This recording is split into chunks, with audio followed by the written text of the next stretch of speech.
Jesus saiu de Jericó junto com seus discípulos e uma grande multidão. O filho de Timeu, Bartimeu, cego e mendigo, estava sentado à beira do caminho. Quando ouviu dizer que Jesus, o Nazareno, estava passando, começou a gritar: Jesus, Filho de Deus, tende piedade de mim. Muitos repreendiam para que se calasse, mas ele gritava mais ainda: Filho de Davi, tem piedade de mim. Então Jesus parou e disse: chamai-o. Eles o chamaram e disseram: coragem, levanta-te, Jesus te chama. O cego jogou o manto, deu um pulo e foi até Jesus. Então Jesus lhe perguntou: o que queres que eu te faça? O cego respondeu: mestre, que eu veja. Jesus respondeu: vai, a tua fé te curou. No mesmo instante, ele recuperou a vista e seguia Jesus pelo caminho. Palavra da salvação. Glória a vós, Senhor. Na primeira leitura, nós encontramos: exultai de alegria, aclamai, tocai, cantai e dizei: salva, Senhor, teu povo. Por que isso? Porque o povo de Deus estava no exílio da Babilônia. Eram escravos, e uma escravidão terrível. Eles não tinham direitos nenhum. Além de serem escravos, trabalhos forçados constantemente nas coisas do imperador Nabucodonosor.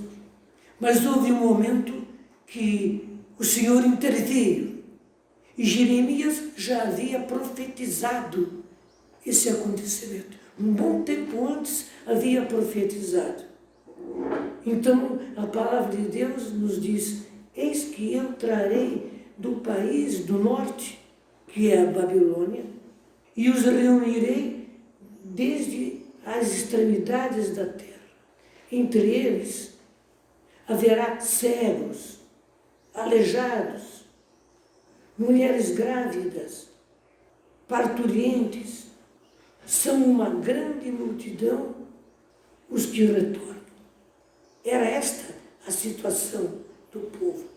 E a liturgia de hoje escolheu justamente esse trecho, porque nos fala que eis que eu os trarei do país do norte, eu os reunirei desde as extremidades da terra, e entre eles haverá cegos, como fala o Evangelho de hoje, aleijados, mulheres grávidas. Imagina a situação dessas mulheres grávidas que queriam, claro, serem salvas do exílio da Babilônia, do cativeiro da Babilônia, mas a aflição dessas mulheres, parturientes também, quer dizer que tinham dado à luz há pouquíssimo tempo com as suas crianças pequenininhas, mas era a grande graça de Deus a libertação daquele povo.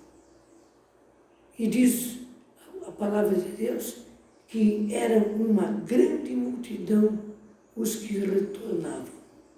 Eles chegaram entre lágrimas, e os que receberei entre as preces. Por que entre lágrimas? Porque quando eles estavam chegando na sua terra, claro, a emoção deles era muito grande, foram muitos anos de escravidão. E Deus diz: e eu os receberei entre preces. Porque eram lágrimas e preces, preces e lágrimas que eles faziam por causa da libertação. Já começo a dizer, Nosso Deus é um Deus libertador, que quer nos libertar de todo o mal. E todo o mal quer dizer todo o mal. E Ele intervém, e Ele faz, Ele realiza, Ele faz até mesmo coisas prodigiosas para nos libertar. Na segunda leitura, que é da carta aos Hebreus, nós encontramos todo sumo sacerdote retirado do meio dos homens, instituído em favor dos homens nas coisas que se referem a Deus. Aí está a definição do que é o sacerdote.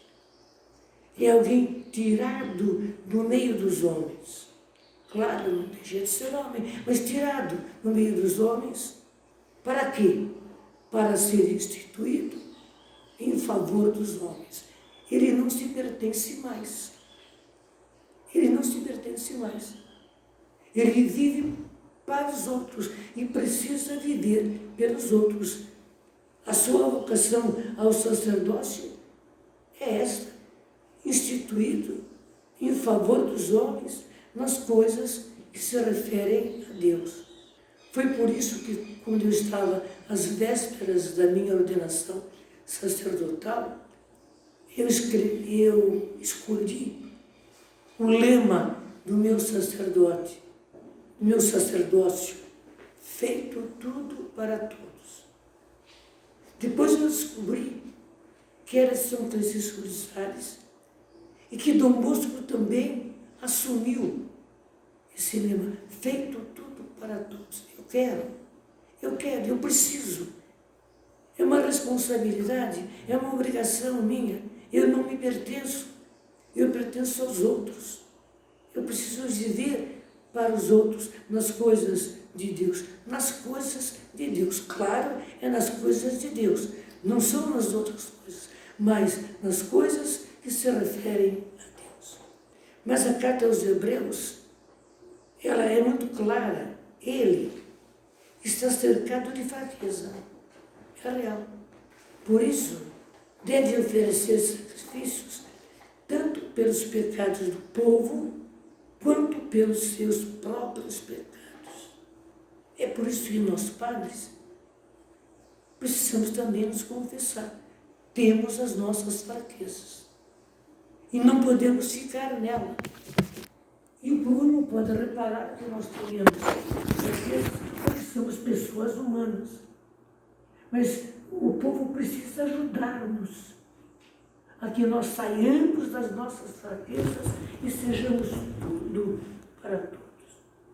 E sejamos totalmente de Deus e para o povo ao qual nós fomos confiados. Ninguém deve atribuir-se esta honra senão o que foi chamado por Deus. É uma coisa muito séria.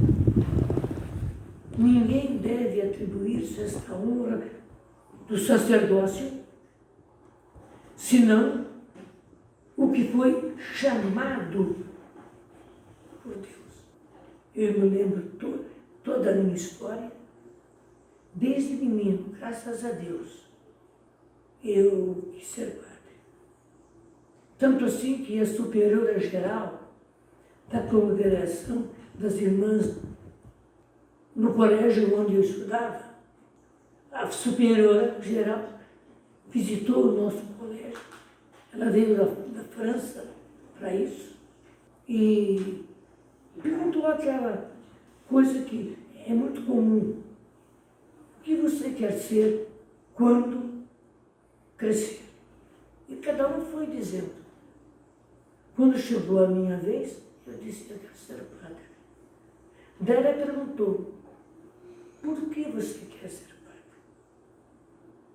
E eu respondi: mas eu não lembro. Eu era muito menino. Mas na refeição das irmãs, naquele dia, a superiora geral disse: cuidem desse menino.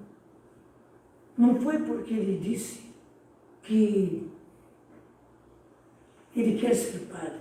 Muito muitos querem ser padres, dizem que querem ser padres, mas não serão. Mas a resposta que ele deu, por que você quer ser padre, mostrou que realmente ele é chamado por Deus para ser padre. Cuidem dele.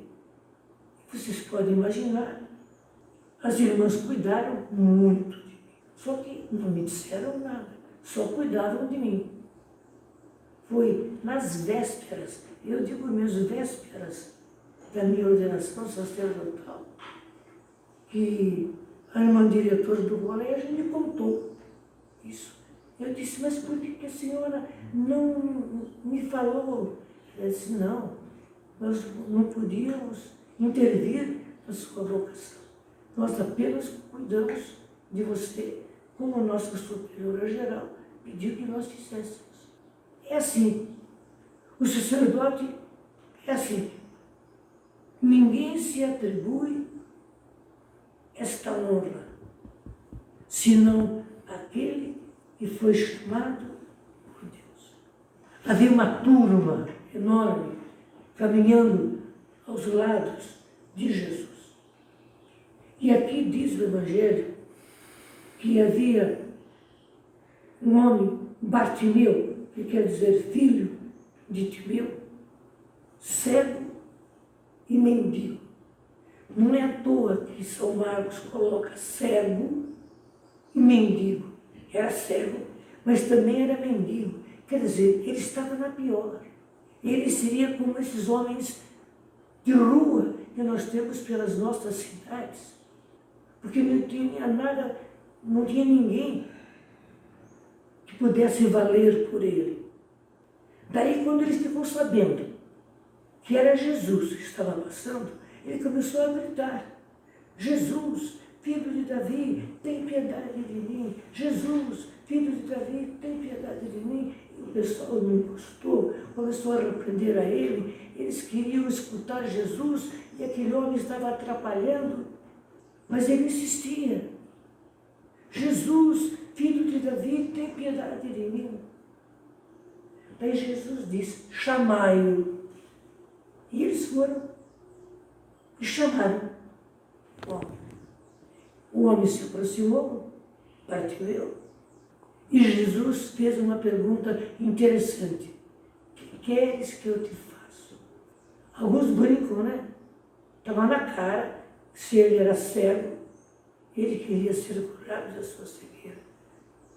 Mas é totalmente diferente.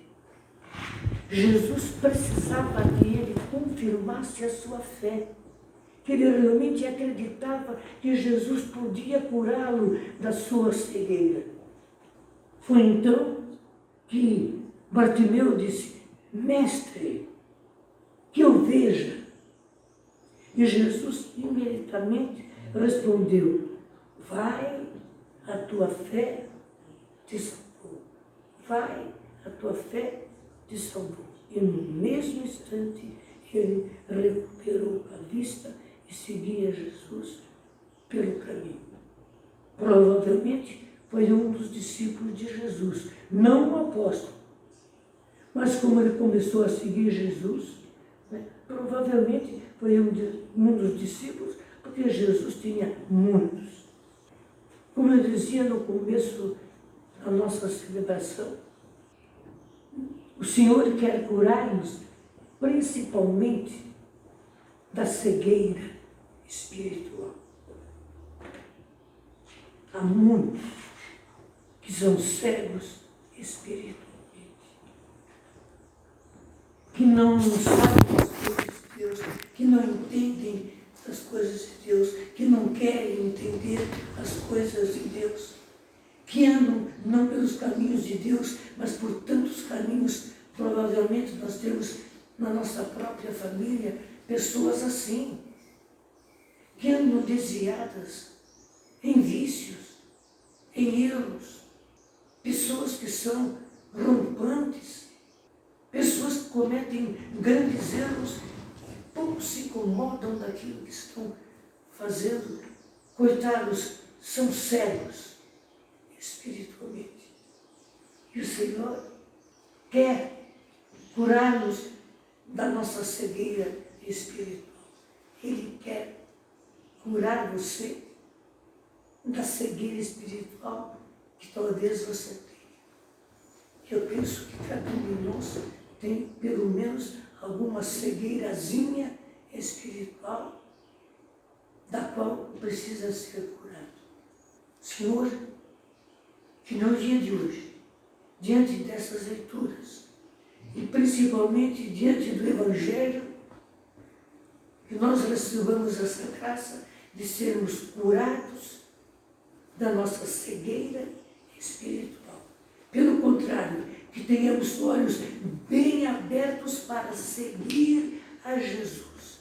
Para seguir a Jesus como aquele cego e mendigo que era Bartimeu, que larga tudo para trás e segue a Jesus.